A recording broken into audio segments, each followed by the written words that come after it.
everyone, welcome back to my channel. If you're new here, my name is Dee. I am an actuary and working risk management professional. My channel's mission is to help you study smarter, work better, and live happier.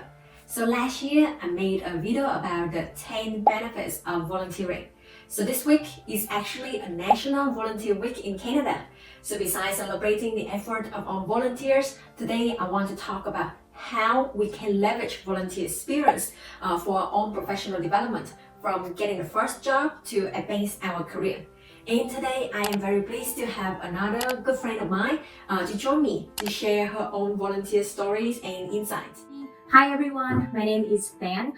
It is definitely my honor to be invited onto V's YouTube channel today, and I'm hoping that I'll be able to share some of my volunteering experience with you and how it helped my professional development. So currently I am a commercial banker by trade who's specializing in real estate financing, and beside my full-time job, I am also volunteering for a couple of charities within my community.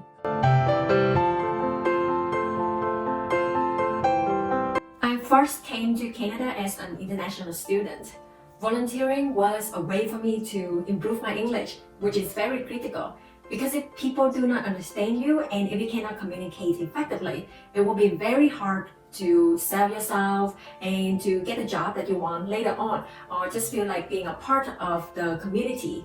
And it's not just about communicating formally, it's also about informal communication, how to interact with other people casually. So my first few volunteer experiences in high school allowed me to interact with a lot of people, from the little kids in just like 3 or 4 years old in Girl Guides to like other students and instructors in various school committees. So I also got to learn about Canadian culture and immerse into what the new country offer that I'm proud to call my second home now. So these opportunities definitely built up my experiences and allow me to connect with other people easier as time goes on. So let's hear from Thanh how volunteering can help us in getting our first job.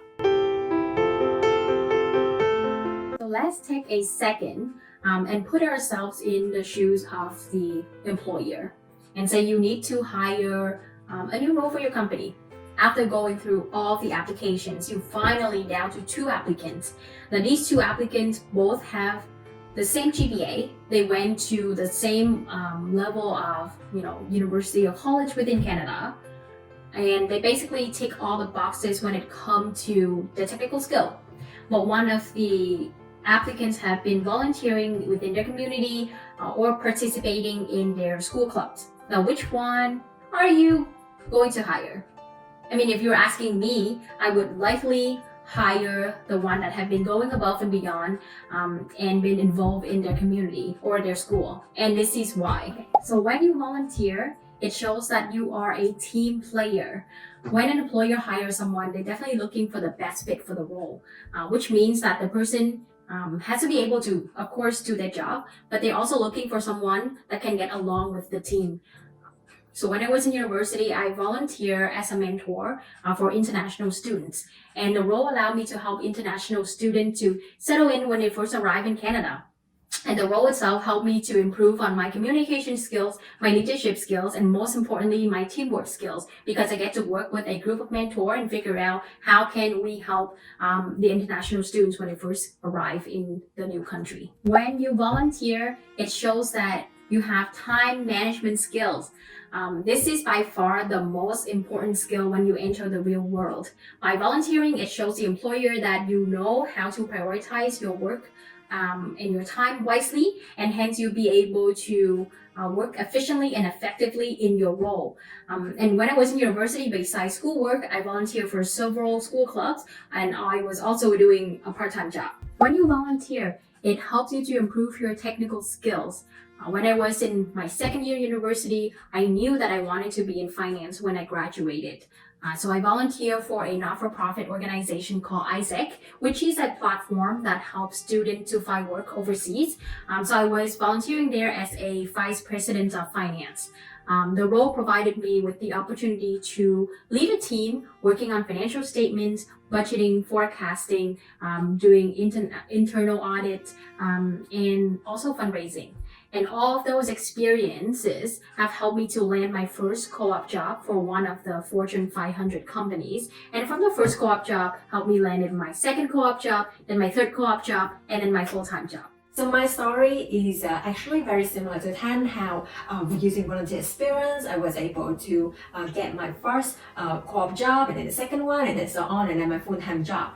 So, but I want to elaborate the emphasis is how you can volunteer strategically. So first is that you can actually look at the job posting, like whether co-op, internship, or permanent job, to see like what skill set or qualification are desired in those posting. And we always gonna have like certain transferable skill, like organizational skill, time management, communication, interpersonal. So you can then choose to apply to certain role that allow you to work in a team or organize an event or manage a project and so on to develop these soft skill. And then you want to determine like what relevant experience to get the job that you want in the future. So for my case, I actually wasn't 100% sure that I wanted to become an actuary, but I knew that I wanted to do something with numbers and data, finance, analytical skill, and technical skill. Working with Excel were important.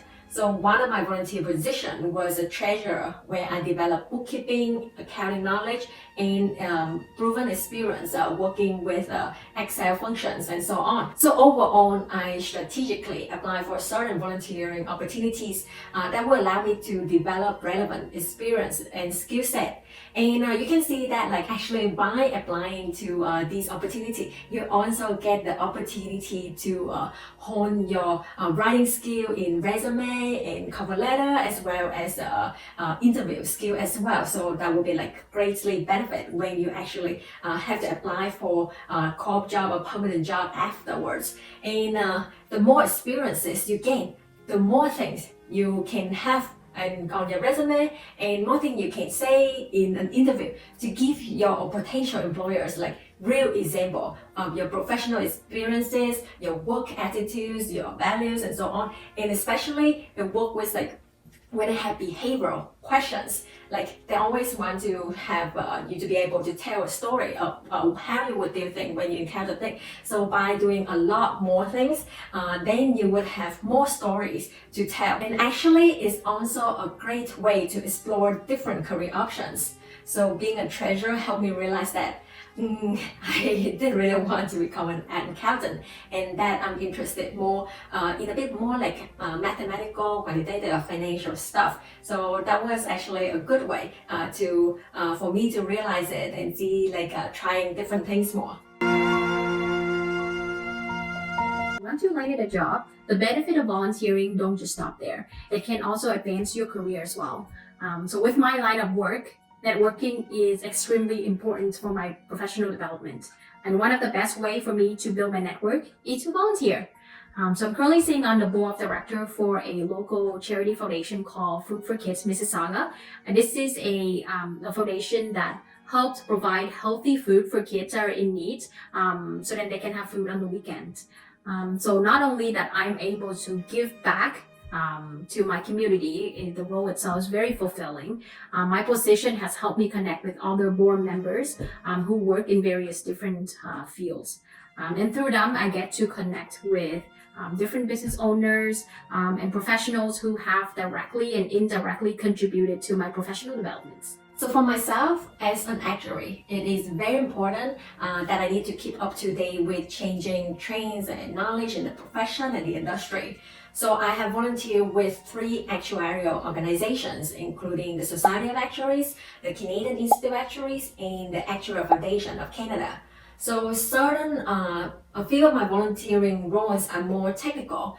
For example, like I would be part of the project oversight group for different research paper on like capital allocation and then modeling and so on, and or like involved in the education committee for certain exams. To be honest, I don't really like to read technical articles or paper in my free time for fun. So in a way, like volunteering for these positions forced me to make sure that to keep me in check and to refresh my knowledge. And I actually can apply those knowledge at work occasionally. In certain roles, I actually don't need to be really technical. So I was chair of the ERM subcommittee, where I have a team of 3 to 4 members, and we help organize sessions or webcast related to enterprise risk management topics. So this actually allows us to research on the topics, and our task is to recruit speakers who are the subject matter expert. So you only need the basic skill of organizational, time management, communication, and on. But then essentially by being involved in these sessions and organizing, I'm up to date with all of the knowledge and information in my area, and so I get the learning benefits from them and keep up to date with all the current and emerging themes for my field. How can one get started? I guess my one piece of advice is that I would look to see if there's any available opportunities in the field of your interest, your hobbies or passion. It's because you are already donating your time and your work, so you might as well look into something that you're interested in and you like to devolve extra time beside your full-time job. So for example, one of us in university, one of my hobbies is traveling. So that's why I was volunteering for Isaac, which was a platform that helps students to find work overseas. And also I've been passionate about helping children that are in need. And this is why I'm on the board of director for Food for Kids that help feed the children in the community. And for example, maybe for yourself, say if you're interested in sports or soccer, you can see if there's any local team that you can volunteer for and just be, a coach or an assistant or something like that, right? I mean, there's a lot of volunteering opportunities around us, and the easiest way to kind of figure out what we want to do is just realizing what our interests are and then just go from there.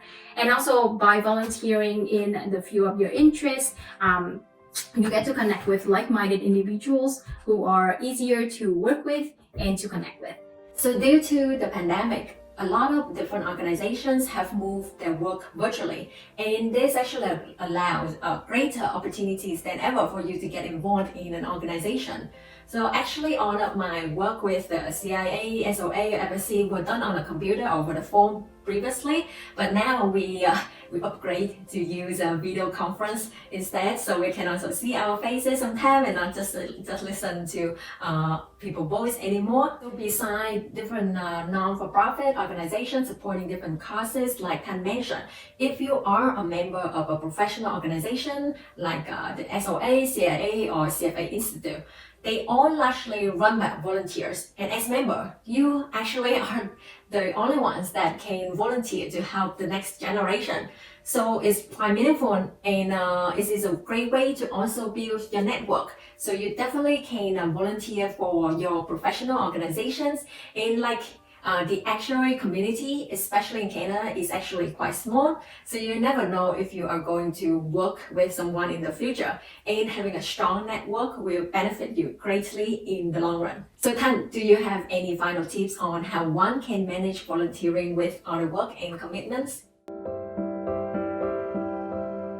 So one last tip that I have on how one can manage volunteering with other work and commitments is that understand the expectation of the role. For example, how many hours does the role require per week? Because after all, your schoolwork and your full-time job should still be your number one priority. So I totally agree with that.